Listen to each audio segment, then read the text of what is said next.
Et dans le camp Franken, j'accueille Karl Van Loo. Bonjour Monsieur Van Loo, sénateur pour la Nieuw-Vlaams Alliantie, en abrégé NVA, député flamand, avocat, proche de Theo Franken. Rebonjour David Clarinval, chef de groupe à la Chambre pour le mouvement réformateur, par ailleurs bourgmestre de Bièvre dans le sud namurois. Du côté nettement moins Franken, bienvenue Luc Dardenne, liégeois, réalisateur de films, double palme d'or à Cannes, une des seules stars mondiales, originaire de nos régions. Merci d'être là. Je vous salue Julie Fernandez-Fernandez, députée fédérale PS de Liège. Bonjour Alexis De Soif, président de la Ligue des droits de l'homme, avocat à Bruxelles. Emmanuel Pratt fera aussi entendre sa voix et ça s'entendra. Un débat exceptionnel, plateau exceptionnel. J'accueille encore Jean-Marie De Decker, l'ami de Theo Franken, votre ami qui vous a d'ailleurs, qui a fait en sorte que vous vous réconciliez ces jours-ci avec Bardo Wever, avec qui vous étiez brouillé depuis une dizaine d'années. Vous allez rejoindre la NVA d'ailleurs en une phrase, oui ou non Vous rejoignez la NVA non, là Non. C'est en une phrase, c'est bien. Bonjour, vous êtes donc toujours président du parti qui porte votre nom, Les De Decker. Bonjour Mehdi Kessou, vous êtes quant à vous porte-parole de la plateforme citoyenne de soutien aux réfugiés. Merci d'être là également. Céline de Krombrug et Florian, votre fils. Madame, vous accueillez des migrants chez vous. Rick Van Koelhart du journal de Tay donne encore plus de brio à ce plateau brillant. Monsieur Dardenne, venons-en directement au fait. Pourquoi, selon vous, Theo Franken doit démissionner? Et s'il ne démissionne pas, pourquoi le Premier ministre doit l'inciter à le faire? C'est ce que vous avez dit très récemment. Il doit démissionner parce que c'est une responsabilité politique qu'il doit prendre. Et il nous semble, à mon frère et à moi, qu'il n'a pas respecté l'article 3 de la Convention européenne des droits de l'homme qui dit qu'on ne peut pas rapatrier des réfugiés dans un pays où on pratique la torture, ce qu'il a fait. Donc, rien que pour ça, pour le principe, il n'y a pas besoin d'enquête. C'est le principe qui n'a pas été respecté. C'est là que ça se joue.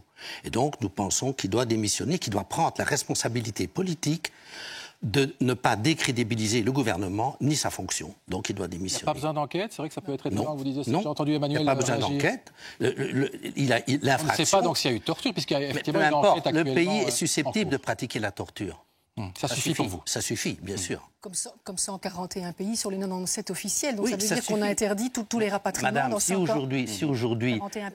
aujourd'hui l'Italie va avoir 3 procès à la Cour européenne pour la même cause. L'Italie qui a aussi effectivement expulsé les Soudanais. Donc. Mais si on attendait justement l'enquête pour pouvoir parler sereinement comme ça, à ce moment-là, vous pensez qu'il faut attendre que quelqu'un nous montre les marques de sa torture ou que dans un pays, vous pensez que dans un pays totalitaire, dans un pays qui est une dictature, on va vous dire que oui ou non? À la fois, s'il vous plaît. S'il vous plaît, non. Voilà. Vous riez là. La position de M. Dardenne est en tout cas tout à fait claire. Bien sûr, il y en a une qui est en cours. Donc pour vous, l'enquête ne pourra pas aboutir. Pourquoi vous pensez que l'enquête n'aboutira pas? Parce que c'est une dictature.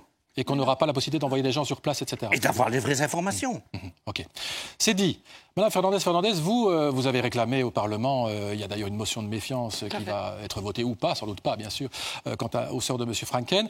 Qu'est-ce qui vous chiffonne? C'est le fait qu'il ait menti ou pas aussi, comme on l'a dit. D'abord, l'indignité de sa politique d'asile, le fait qu'il ment constamment, qu'il vient dire lui-même qu'il ment.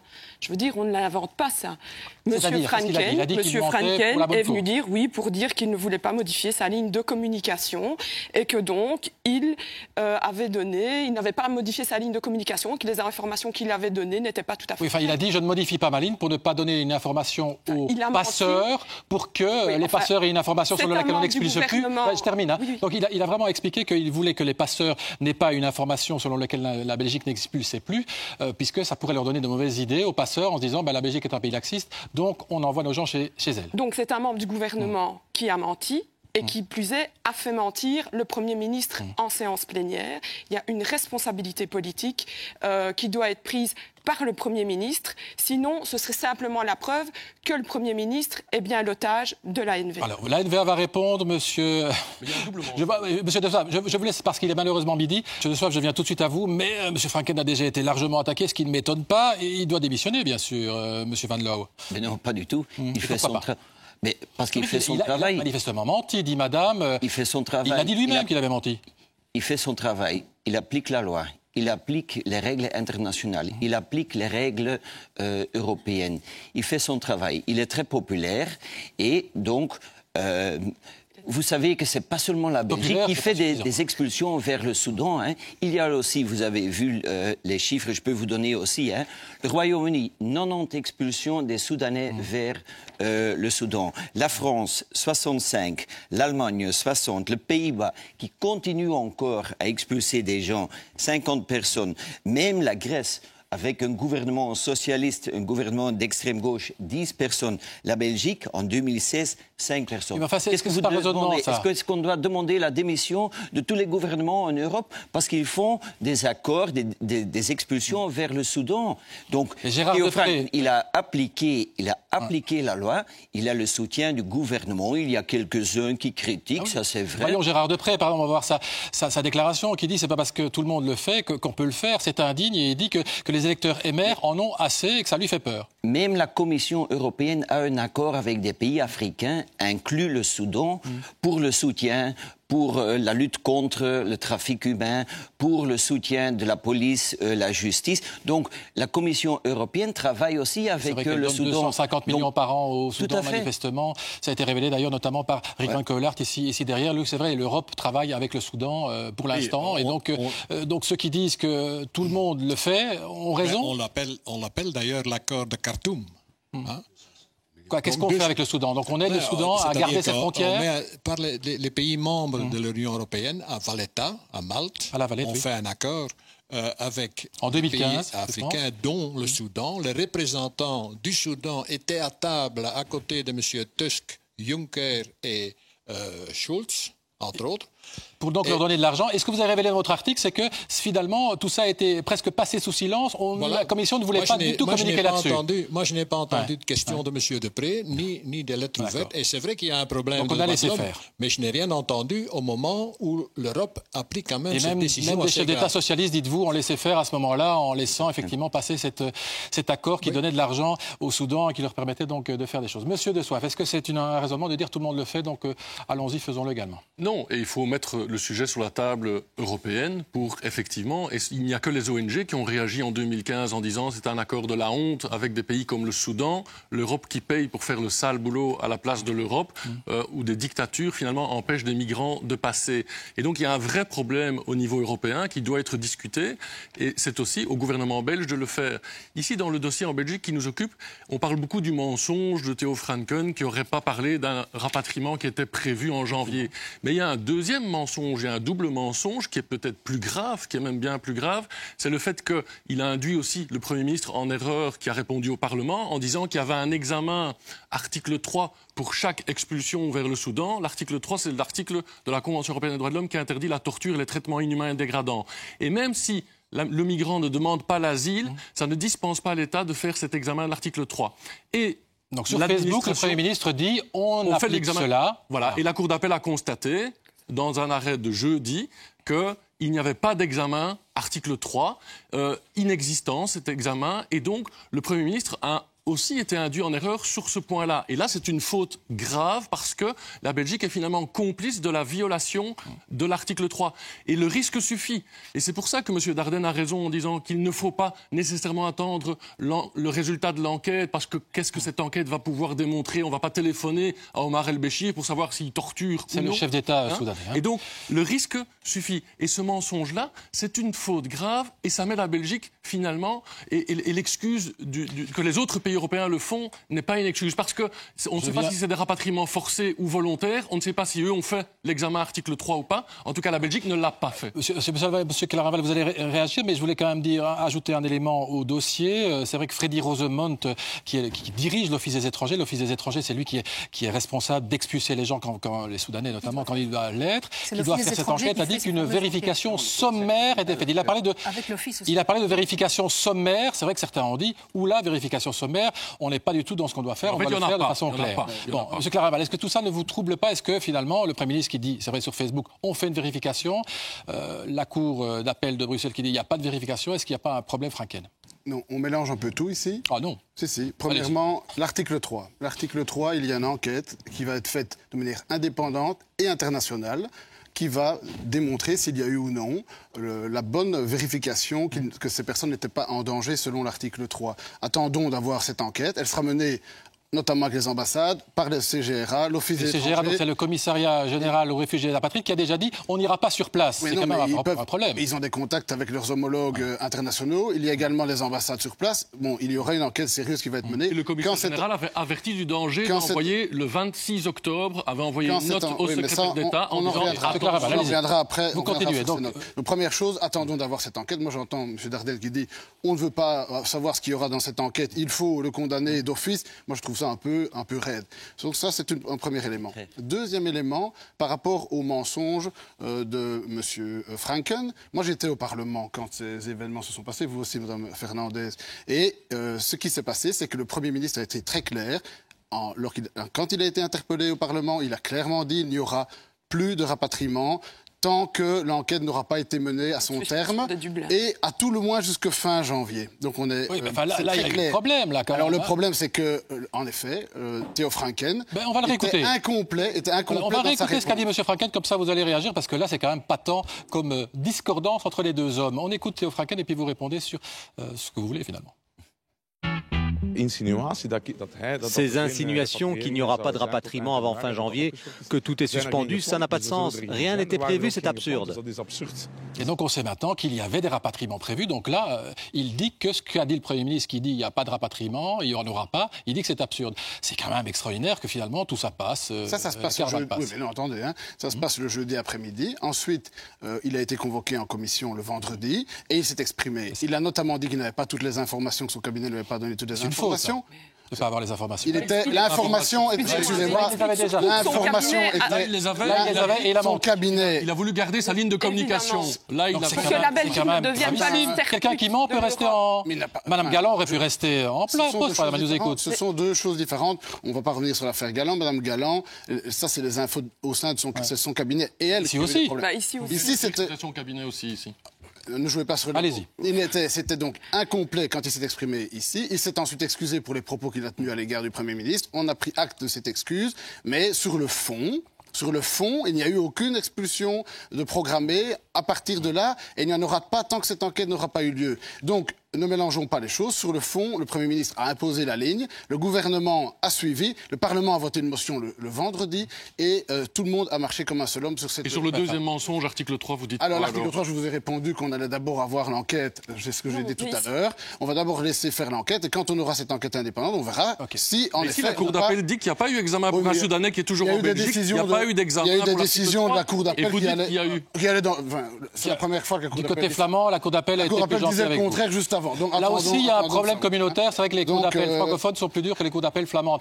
Madame Fernandez, et puis... La cassation, donc le cabinet ou l'Office des étrangers, ils vont en cassation. Donc il n'y a pas encore un arrêt définitif. Enfin, c'est sur la forme. La cassation, c'est pas un appel. Oui, ok, mais donc c'est pas encore définitif. Donc ça veut dire qu'il y a des jugements dans un sens et il y a des jugements dans une autre sens. Dans deux sens, il y a des jugements. Madame Fernandez, et puis Monsieur De Decker, et puis les autres. Oui, je veux dire, les mensonges, ils sont tout le temps. Je veux dire, en commission, on n'arrête pas d'interpeller le secrétaire d'État qui dit des demi-vérités ou des mensonges. Il nous a répondu en commission. Il n'était pas encore au courant. Mais monsieur, il n'y a pas que cette commission-là. Les parlementaires travaillent et nous interpellons toutes les semaines monsieur Franken sur sa politique. Et il nous a été répondu en commission que lorsqu'il y avait eu la mission d'identification, lorsque les réfugiés rencontraient cette mission d'identification... Donc les Soudanais qui sont venus ici en Belgique qui ne sont pas réfugiés, mais enfin, peu importe. Ils ne sont pas réfugiés. Non, sur l'article 3, il n'y a pas de différence. La réalité, c'est que les renvois sont suspendus. La réalité, c'est que M. Franken, en commission, a dit que ces personnes étaient accompagnées de quelqu'un de l'Office qui comprenait ce qu'il se disait et qu'on apprend aujourd'hui que c'est faux, que personne ne sait, n'a pu traduire les échanges qu'il y avait eu entre ces personnes et la mission d'identification.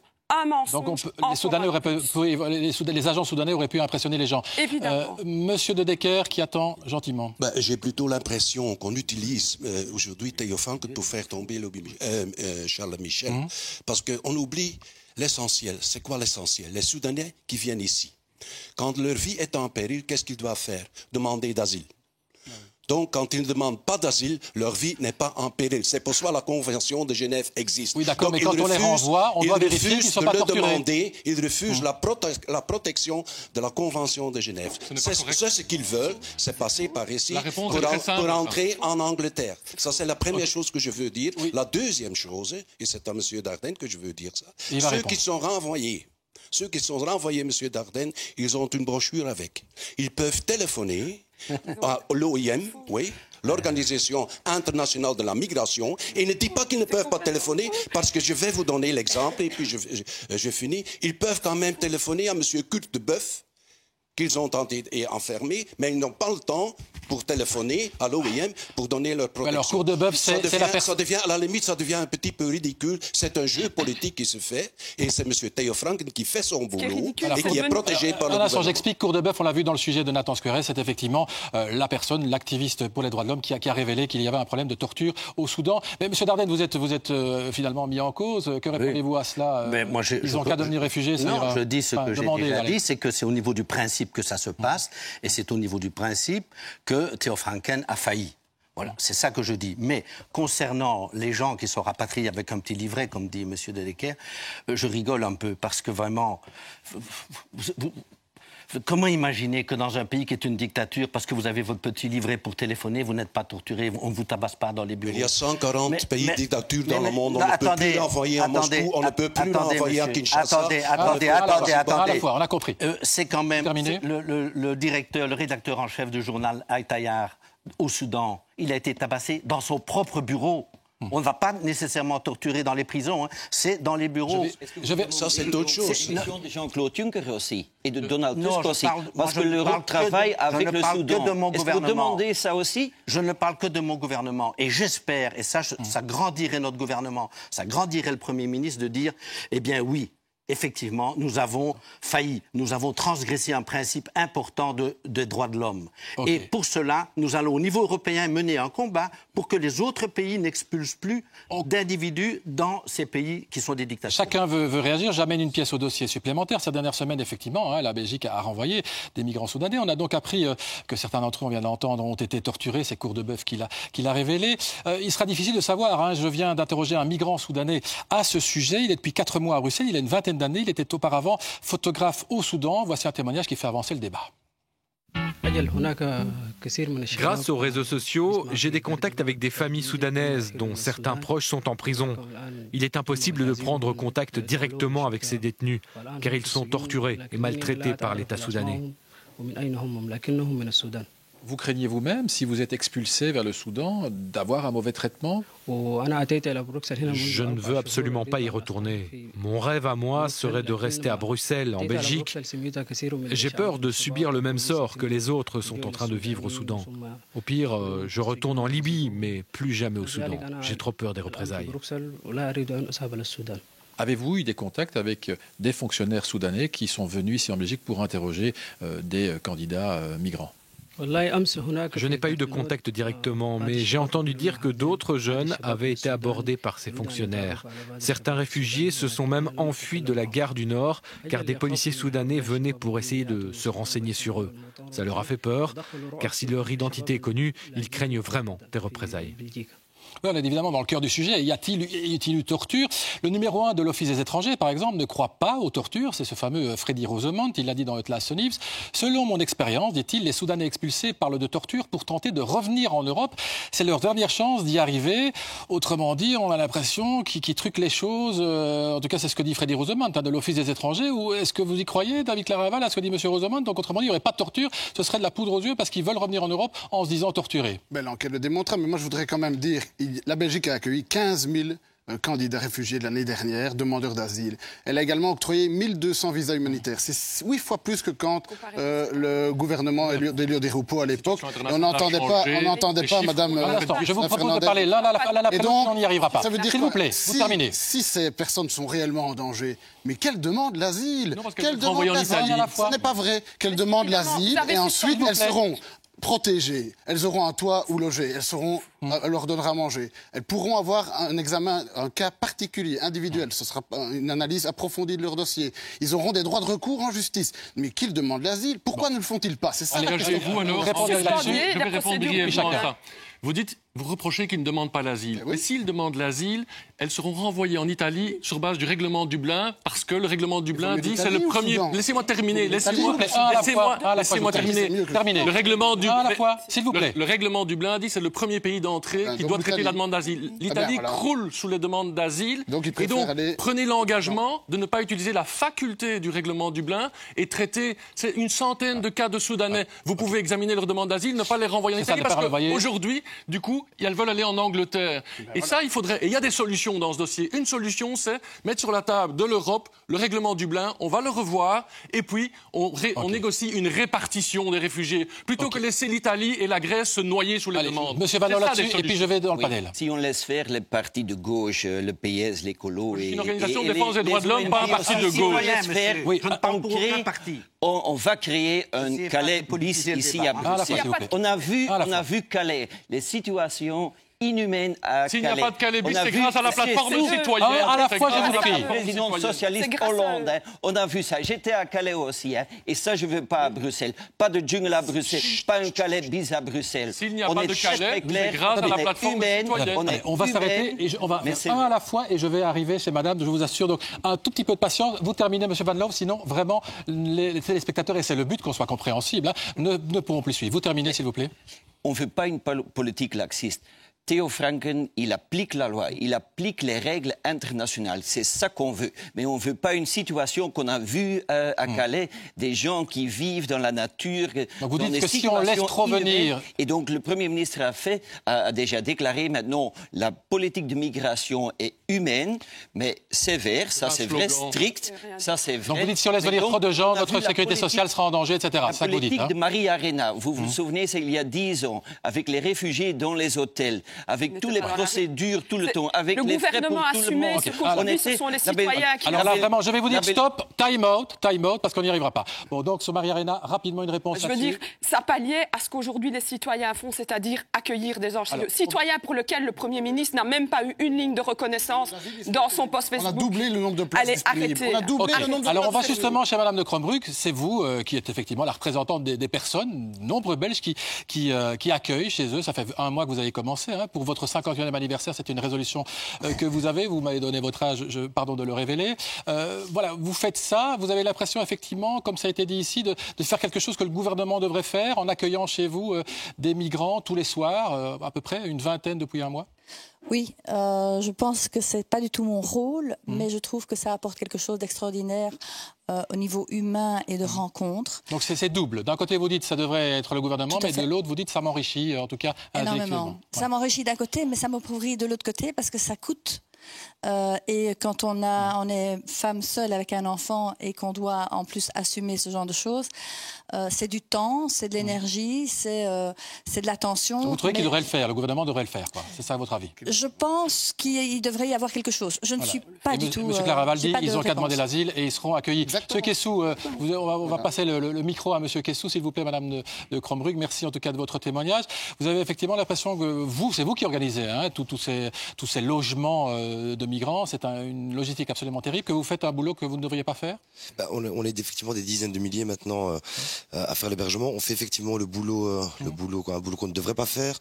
J'ai entendu toute une série de possibilités. J'ai pas entendu parler de la clause de souveraineté qui permettrait aujourd'hui à tous ces Soudanais et aux autres de demander l'asile sans prendre le risque d'être renvoyés en Italie. C'est quoi ça? Non, c'est ce que monsieur de Frappe disait, c'est qu'on mettrait entre parenthèses Dublin pour justement qu'il ne soit pas renvoyé dans le pays, le premier pays où ils ont demandé l'asile. Cette possibilité existe. Maintenant, on ne va pas rentrer dans le débat. Je pense qu'il y a assez de spécialistes de la question. Il n'y a qu'une chose qu'on doit rappeler ici. Je vais parler comme n'importe quel citoyen salarié. Si j'avais menti à mon employeur, il y a rupture de confiance et j'aurais immédiatement été licencié. Et je pense que c'est l'argument l'argument principal. Alors, ça revient à ça. Donc, voilà. Et nous serons, vous voyez, il y a un vrai problème. Je vais juste terminer une chose. tous les citoyens de notre dynamique sont d'accord aujourd'hui pour réclamer sa démission et on va inviter un maximum de personnes à nous rejoindre le samedi 13 janvier. Oui, on n'est pas ici pour annoncer des manifestations et avec 350 personnes à la dernière manifestation, on ne peut pas dire que c'était un grand succès. Néanmoins, il y a 500 personnes pour soutenir Theo Franken aussi. Donc, c'est match nul, on va dire. Oui. Je ne m'exprimerai pas là-dessus, mais bon, c'est vrai qu'il y a un gros problème du côté francophone, manifestement. Même Gérard Depré, je le disais tout à l'heure, membre du MR, je vais peut-être m'adresser à M. Dedecker, d'ailleurs vous pouvez lui passer le micro, s'il vous plaît, M. Kessou. Est-ce que finalement, c'est pas un avantage quelque part pour M. Franken, le fait que les protestations sont surtout du côté francophone, puisque du côté flamand, même le SPA, le Parti socialiste flamand, par la voix de Louis Tobach, un ancien président, dit finalement Franken, c'est pas si mal ce qu'il fait. Donc, est-ce que c'est pas finalement tout profit pour lui? C'est un cadeau. Si aujourd'hui on organise des élections et si ce gouvernement tombe, il y a des élections en Flandre, M. Franken, c'est certainement numéro 1, j'en suis convaincu. Grâce aux francophones. D'abord, et puis, quand le problème de la migration sera le problème ou la chose principale pour de nouvelles élections, tout le monde va perdre contre le NVA. Et j'en suis sûr, je suis convaincu de cela. Il est trop populaire. C'est ça son problème pour le moment. Parce que je veux ajouter une chose, encore une chose, revenir. Être renvoyé en Italie, ce sont les accords de Dublin. On ne sera pas torturé en Italie. Non, ce sont les lois qui le font. Okay. C'est si grave que ça d'être, puisque vous l'avez dit, c'est si grave que ça. L'Italie croule sous les demandes d'asile, les camps, les réfugiés sont entassés dans des camps et les procédures ne présentent plus les garanties justement d'un examen approfondi de l'article 3. Et l'Italie a conclu un pacte avec la Libye pour renvoyer un maximum de migrants de l'autre côté de la Méditerranée. Et donc parce qu'on a laissé l'Italie, on a abandonné l'Italie à son sort. Et c'est pour ça qu'il y a des solutions au niveau européen où il faut renégocier certaines choses. Et je trouve qu'on ne le dit pas assez dans ce débat. S'il n'y a pas de deuxième jungle à Bruxelles, qui a un deuxième Calais à Bruxelles, c'est grâce à ces citoyens. C'est pas grâce au gouvernement. Et vous communiquez avec des caricatures et des slogans et vous faites peur aux citoyens. Vous agitez une peur. Et c'est ça du populisme. C'est ça, alors vous allez répondre dans une seconde, mais pour un peu calmer les choses, je fais appel. Je suis pas sûre. À Emmanuel Pratt. Enfin, non, c'est vrai que vous n'avez pas toujours calmé les choses dans votre carrière, mais allez-y. J'ai l'impression que la peur, elle est agitée dans les deux sens. Et moi, j'adore la Belgique. Pourquoi? Parce qu'on est un État de droit, contrairement à ces 141 pays sur les 197 où il y a de la torture. Et donc, si on n'attend pas une enquête, si on met déjà en doute cette propre enquête, alors ça ne sert à rien de dire qu'on est dans un État de droit. Alors, disons aussi qu'on est le 142e pays où c'est de la dictature. Concernant l'Italie, je vous rejoins à 100%. L'Italie est overbooké, je ne sais pas comment vous pouvez le dire. Mais est-ce que pour autant, on doit tolérer un passage vers l'Angleterre? Parce que l'Angleterre aussi est totalement submergée. Donc on a un problème avec les îles. Je suis d'accord avec vous et ça serait d'une logique. Mais c'est quelque chose qui doit se faire d'une façon internationale. Ici, la chance, c'est qu'on a ces lois qui sont là, avec l'accord Dublin, avec ces représentants des particuliers qui font un travail formidable. Et franchement, il n'y a personne qui va dire honte à vous d'accueillir des réfugiés, enfin des illégaux. Il y a cette procédure légales qu'ils ne le font pas parce qu'ils ne veulent pas rester en Belgique mais partir vers l'Angleterre. Est-ce que pour longtemps on doit asphyxier l'Angleterre? J'ai envie de dire autre chose. Tous ces débats sont passionnés parce qu'on parle avec le cœur. Il y a la loi qui est malheureusement là et la loi, vous vous souvenez, en 2016 on avait fait des débats tout aussi passionnés sur cette famille syrienne qui avait été renvoyée. La Belgique avait été condamnée. Il y a eu des appels et finalement la justice a tranché quoi? Au niveau international, le gouvernement belge avait raison. Donc laissons faire simplement notre État de droit qui est jusqu'à pour une fois, vous avez calmé les choses, Emmanuel. C'est extraordinaire. Parce que j'ai envie de dire que on va relancer le débat quand même. On parle avec le cœur de votre côté. Elle vous a pas calmé, Monsieur Dardenne. Parce que si on est un État de droit, on respecte le droit. Et on n'a pas respecté le droit. Les enquêtes. Non, l'enquête, c'est autre chose. Le droit, c'est l'article 3 de la Convention il y a une enquête. Donc pour vous, il y avait un risque, simple risque, qu'au Soudan il soit torturé, donc il n'était pas question de renvoyer. Est-ce que tout le Soudan est concerné, monsieur? C'est un des Non, il y a dans les gens qui ont été rapatriés, il y en a 2 du Darfour et un autre du Kordofan. Vous ne savez pas. Laissons faire cette enquête et je vous assure que il n'y aura pas d'enquête, il n'y aura pas de résultats fiables, madame. C'est dommage que avec une dictature, vous devrez savoir quand même, vous qui aimez l'État de droit. Mais nous ne sommes pas en dictature. Mais non, vous qui appartenez à un État de droit, vous devrez savoir qu'on ne peut pas avoir d'informations fiables dans une dictature. Beaucoup d'observateurs neutres disent, comme monsieur, ici je me fais le neutre de service, disent qu'il n'y aura pas d'enquête fiable effectivement possible. En l'occurrence, c'est exact. Ajouter une chose, c'est peut-être quelque chose de différent. Mais quand on voit ceux qui défendent maintenant les Soudanais, je suis tout à fait d'accord. Mais il faut aussi être moins hypocrite. Il faut savoir qu'est-ce que vous faites avec les FN, qu'est-ce que vous faites livrer des armes à l'Arabie Saoudite et toutes des choses comme ça. Contre les licences d'exportation d'armes vers l'Arabie Saoudite, parce qu'effectivement, on a besoin d'une plus grande cohérence au niveau international. Et là, je vous rejoins, M. De Decker, pour agir sur les causes des migrations. Pourquoi toutes ces personnes quittent leur pays? Parce que quand on est bien chez soi, on reste chez soi. Et c'est aussi notre responsabilité de ne pas vendre des armes à des régimes voyous. Et la Ligue des droits de l'homme a agi là-dessus. C'est le gouvernement wallon qui le fait. Hein. Oui, s'il vous plaît, alors effectivement, c'est un argument qu'on entend beaucoup en Flandre. Il vaut ce qu'il vaut, c'est de dire qu'effectivement, les Wallons donnent des leçons alors qu'ils vendent des armes effectivement dans des pays qui ne sont pas très recommandables. Mais il y a des usines d'armement flamandes, ça va sans dire. M. Van Loo, vous trouvez qu'effectivement tout ça est bon pour votre secrétaire d'État, tout ce qui se passe ici? Je sais que c'est un dossier très difficile, la migration, l'asile est très émotionnel, sensible. C'est aussi un dossier très lourd, mais je sais que le secrétaire d'État, Theo Franken, il applique la loi, il fait son travail, il fait ça très bien. Maintenant, il continue à être très dur. Il n'y a pas que lui, d'ailleurs. Peter de Rover, votre chef de groupe à la Chambre, dans Le Soir, dit, finalement, quand les frères Dardenne attaquent Theo Franken, ça ne vaut pas plus que ce que dit un boulanger, puisqu'ils sont très compétents en cinéma, mais quand il s'agit d'asile et d'immigration, ils sont absolument nulle part. Vous adhérez à cela, à cette phrase-là qu'on va voir d'ailleurs s'afficher derrière vous? On a un mandat des électeurs et on fait ce qu'on est dans notre programme. Et donc, c'est l'opinion privée de M. Dardenne, les frères Dardenne. Je n'ai aucun problème avec pas privé, citoyen. Mais oui, mais il y a des citoyens qui ont des autres idées. Et nos électeurs, qui les expriment. Il y a une majorité au Parlement qui soutient la politique de Theo Franken. Il y a une majorité au Parlement. Donc, ça, c'est l'important. Donc, le MR soutient comme un seul homme. Ça, c'est votre... M. Claraval, le MR soutient comme un seul homme. On n'a pas eu cette impression-là. Beaucoup d'articles. Theo Franken applique l'accord du gouvernement et donc il n'y a pas l'ombre d'un doute. Tout le MR soutient la politique du gouvernement et soutient donc la politique. Et c'est quoi qui est sous problème? Maintenant, il est vrai, Madame Fernandez, il est vrai que M. Franken a une communication abrasive et que au MR, on est parfois un peu mal à l'aise avec la manière dont il communique. C'est vrai, mais sur le fond, il n'y a pas un iota entre la position du MR et la position. Un mot là-dessus et puis je terminerai avec Rick. Donc on est bien d'accord qu'aujourd'hui, au MR, personne n'a de problème avec les rapatriements au Soudan.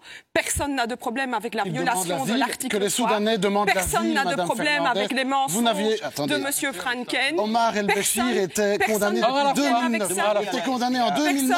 À l'époque, je ne vous ai pas entendu. Personne n'a de problème avec ça. Monsieur Claraval, personne au MR. Évidemment, j'aurais dû venir près de vous. Vous le laissez répondre, excusez-moi. Oui, allez-y. Donc je voudrais quand même dire à Mme Fernandez que Omar El-Béchir est condamné internationalement depuis 2009. La Belgique rapatriait déjà des Soudanais au Soudan sous Diroupo. Et à l'époque, on ne vous entendait pas.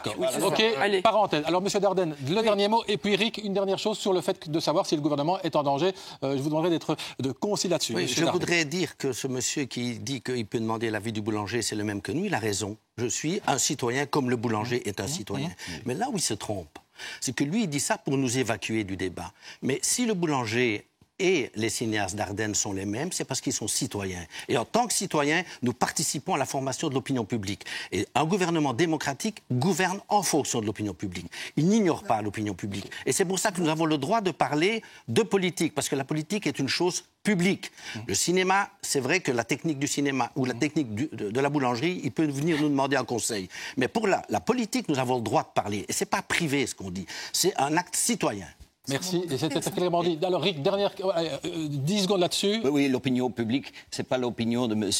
Dardenne. Il y a beaucoup de gens qui ont leurs opinions, et c'est différent. Ça, c'est la démocratie, heureusement, mais il y a une majorité maintenant au Parlement qui soutient ce gouvernement. Okay. Et ça, c'est clair. Voilà. Allez, 20 secondes, Rick, pardon. Luc, c'était M. Dardenne. Rick, est-ce que le gouvernement court un danger de tomber ou pas? Je ne pense pas, non, parce que je crois que M. Michel se rend très bien compte qu'aller aux élections avec ce dossier-ci, c'est extrêmement dangereux. C'est ça. Donc, parce que là, je crains ou je pense plutôt que la NVA pourrait passer même à 35% en Flandre. Et avec qui est-ce qu'on va faire un gouvernement là? Merci beaucoup, c'était clair. Merci à tous. Bon retour aux quatre coins du pays.